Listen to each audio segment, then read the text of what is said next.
The late afternoon sun baked the cul-de-sac as I pulled into my driveway, the hum of my old pickup fading into the suburban quiet. I stepped out, wiping sweat from my brow, and headed for the mailbox at the curb. It was a sturdy metal box, painted navy to match the house, and it held a certain pride of blasphemy little claim to the street. But as I flipped the lid open, a cascade of glitter and confetti exploded outward, sparkling in the sunlight like a prankster's fever dream. I coughed, waving away the shimmering cloud, and peered inside.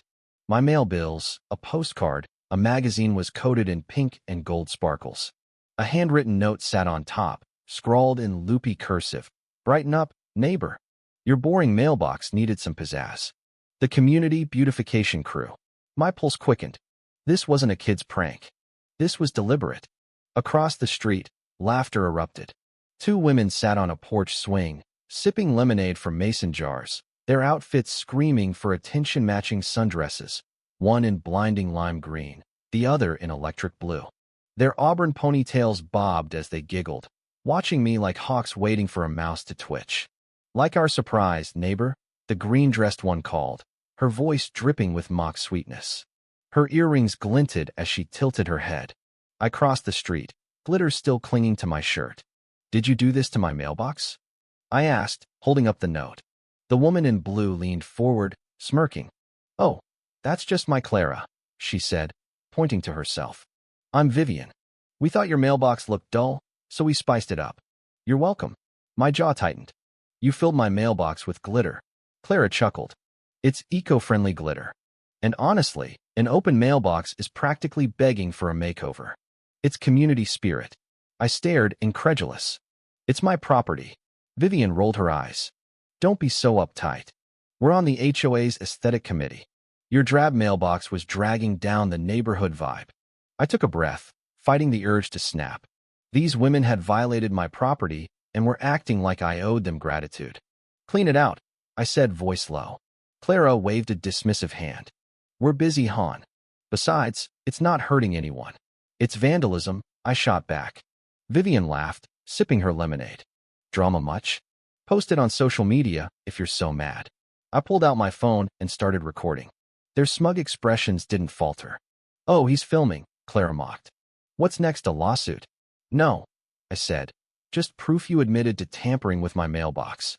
Clara's grin twitched. "That's unneighborly. Maybe you don't belong in a community. Fix it by tomorrow, or I handle it," I said, turning away. Their laughter chased me back to my house like a swarm of bees. That night, I lay awake, replaying their gall. Most people wouldn't dream of touching someone else's mailbox, but Clara and Vivian acted like they owned the block. By morning, the glitter was still there, now smeared across my mail like a bad art project. I printed a signed private property, "No tampering. Violators are hard," and taped it to the mailbox. I added a small lock to the lid, a cheap but effective fix. By noon, the sign was gone, replaced by an HOA notice on my door. "Non-compliant mailbox decoration detected. Remove lock and restore aesthetic harmony immediately." These weren't neighbors. They were tyrants in Technicolor. I marched to the HOA president's house, a wiry woman named Ellen, and explained the glitter ambush. She sighed. "Clara and Vivian? They're not on any committee. They just crash meetings and nitpick everyone's lawns." "So they have no authority?" I asked. "None," Ellen said. That was it. I typed a formal warning, citing property damage and trespass laws, and taped it to the mailbox. By morning, it was gone, replaced by a crushed soda can and a candy wrapper stuffed inside. Later, I overheard Vivian on her porch, mimicking my voice to a neighbor. "I'll handle it," she squealed, waving an imaginary phone. The next day, I found fresh scratches on my mailbox, faint but deliberate. I sat in my kitchen, staring at the security cam feed. The glittery mailbox mocked me, a symbol of their arrogance. I'd had enough. The next morning, I watched Clara and Vivian strut down the street, clutching coffee cups, their dresses glowing like traffic cones. They piled into a friend's SUV, off to some socialite brunch. I waited 10 minutes, then grabbed my tools. The mailbox was still functional, but I had a plan.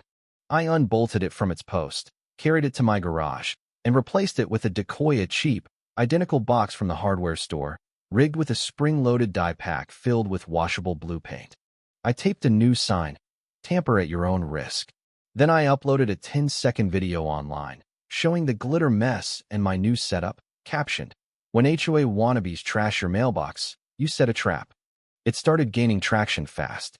I packed a bag, locked the house, and drove to a cabin in the mountains. 7 days of solitude awaited. No Clara, no Vivian, just pine trees and quiet. I turned off my phone and let the world fade. Back home, Clara and Vivian returned that evening, all smug grins and jangling jewelry. They noticed the new mailbox and exchanged glances. Vivian, always the bolder one, flipped the lid. A puff of blue paint exploded, splattering her dress and face. She shrieked, stumbling back. Clara tried to help, only to get paint on her hands. The decoy box was pristine, but their outfits were ruined. A neighbor's kid, hiding behind a bush, caught it all on video, stifling laughter. "You messed with his stuff," the kid yelled. Vivian spun around, paint dripping from her chin. "This is assault." "It's your fault," the kid shot back, still filming. They called the police. The officer, a grizzled man with a notepad, surveyed the scene. "You opened a mailbox that wasn't yours," he said. "That's tampering. He warned you." "But the paint," Clara wailed. "Washable," the officer said, pointing to the hose. "File a civil claim if you want, but you're on thin ice." He left. The video of Vivian's blue paint meltdown hit 500,000 views by nightfall, set to a cartoonish soundtrack. I posted updates from the cabin. Day 2, heard they're scrubbing paint. Day 4, neighbors say they're hiding indoors. Comments poured in, "Mailbox Avenger," "Karma in blue." By day 5, Clara and Vivian were pariahs. Neighbors, once intimidated, now snickered as they passed. Someone taped a cartoon of a blue-faced woman to their door. Clara tore it down, shouting at no one.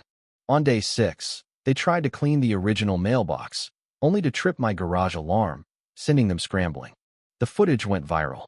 A local DJ picked up the story. "Mailbox mayhem. One man's trap paints the town blue." By day 7, Clara was spotted in a hoodie, no neon in sight. Vivian stopped her porch chats. They were unraveling. On day 7, I returned at dawn. The cul-de-sac was still, the air crisp. Clara and Vivian stood by the decoy mailbox, their dresses dull, faces drawn. "You're back," Vivian hissed, blue stains faint on her hands. 7 days of this nonsense. I smiled. "You started it." I pulled a document from my pocket, acknowledgement of property tampering and liability waiver. "Sign it, or the original mailbox stays in my garage," I said. Clara glared but grabbed the pen, scrawling her name. Vivian followed, muttering curses. I unbolted the decoy, returned the original mailbox, still glittery but intact, and handed them a sponge. "Clean it." They scrubbed in silence, neighbors watching from lawns. The glitter came off, but their pride didn't recover. They slunk back to their house, no longer the queens of the block. Days later, a new family moved in Niarby, a couple with twin girls who raced around on scooters, shrieking with joy. Clara and Vivian emerged, glaring. A stray water balloon from the girls hit Clara's leg. She stormed over, finger-wagging. "Control your kids." The mom appeared, holding a hose. "Girls, aim high." Water drenched Clara's dress. Vivian tripped trying to flee, landing in a puddle. From my porch, I sipped coffee, the mug warm in my hands. "Welcome to the block," I muttered. As the girls' laughter drowned out the women's sputters, I knew the neighborhood had a new story to tell.